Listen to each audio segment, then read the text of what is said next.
Dans les années 60, Dave se faisait une place dans le cœur des Français avec ses tubes Vanina ou encore Du côté de chez Swan. Au même moment, Michel Fugain faisait un carton avec le Big Bazar. Et justement, 40 ans après, le chanteur de Fais comme l'oiseau est sur les routes de France avec une nouvelle troupe, le Pluribus. Lors de son passage chez Mélodie, Guillaume Bonte en a profité pour lui poser quelques questions.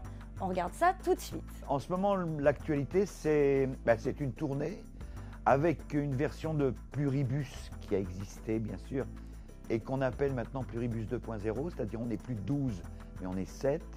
Je dirais on est fusion fusion au sens le plus large, c'est-à-dire qu'on est aussi bien acoustique que électro, que tout, et qu'on mélange tout. Ce qui fait qu'on a un spectacle où il y a des trucs qui sont très power, qui envoient très fort, et puis on a aussi des pianos-voix, quoi. Et ça, j'aime assez. Il y a des chansons, mais on explique comment elles ont existé, parce que c'est une façon de répondre aux questions qu'on entend pendant 50 ans. Vous commencez par la musique ou par les paroles? C'est quoi l'inspiration? Ça vous vient d'où? Mais qu'est-ce qui vous est passé par la tête pour faire une chanson pareille? Voilà, et on répond à tout ça. Enfin, on répond à des questions qui ne posent pas, mais qui ont été posées. Mais c'est surtout une façon d'être en rapport tout à fait pendant 2 heures avec des gens, avec le public. Ils n'imaginent pas comment on a fait telle chanson, comment quand je fais les Acadiens, je sors d'abord d'un restaurant à Montréal, un restaurant bourré complètement, avec Robert Charlebois, qui est un bourreur, qui sait bourrer son homme, c'est-à-dire, il verse, et en plus il m'invite chez lui pour recommencer. Mais tout ça, c'est des rigolades. Tout ça, c'est des rigolades. Pour arriver à quoi? Aux Acadiens, merde. C'est-à-dire une chanson. Avant d'aller chez Robert Charlebois, moi, je ne sais pas ce que c'est que les Acadiens. Je ne sais pas ce que c'est que la musique cajun. Il y a 40 et quelques années de ça. Personne ne savait.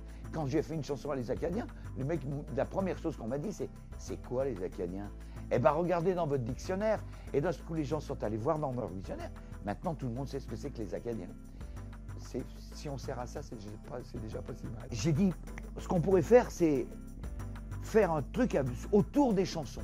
Comment les gens aiment les chansons, comment ils ont aimé, qu'est-ce qui s'est passé. C'est-à-dire toujours cette espèce d'envie de parler et de rendre les chansons vivantes. C'est-à-dire, elles ont un début, il y a un moment où ça commence sur un clavier, ça commence sur une guitare, et expliquer comment le processus se fait. Je suis, par exemple, j'ai découvert en préparant la causerie que pour expliquer ce que j'étais, et l'avantage de la causerie, c'est c'est une toute petite formule, et qu'on va pouvoir aller dans des villes qui ne peuvent pas se payer un gros spectacle, qui ne peuvent pas se payer un truc qui doit avoir des théâtres avec un peu quand même des places. On peut passer dans les petites salles.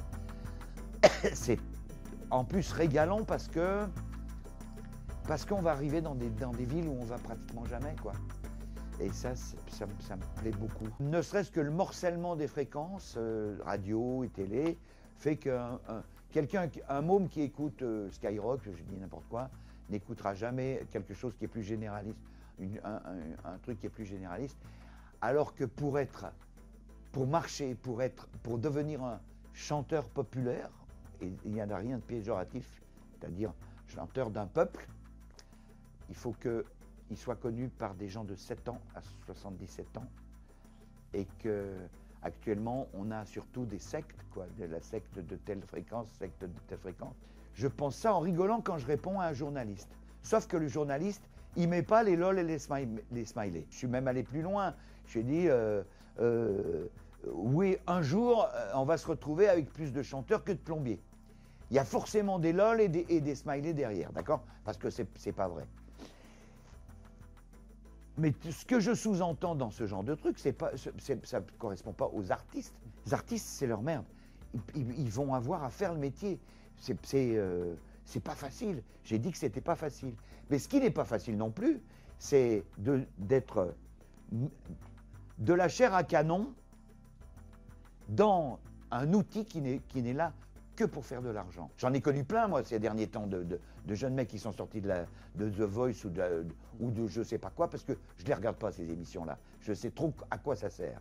Je ne veux pas être un béné qui sert à enrichir une chaîne de télévision. Quant aux artistes, c'est mes frères et sœurs, c'est mes petits frères et mes petites sœurs. Donc, tout ce que je peux faire, et je ne le ferai pas ni dans une émission, ni dans rien du tout, ni je porterai un jugement, ce que je peux faire, c'est avec eux, en lui disant, travaille plutôt ça, fais attention parce que fais attention aux faux semblants, fais attention aux faux amis.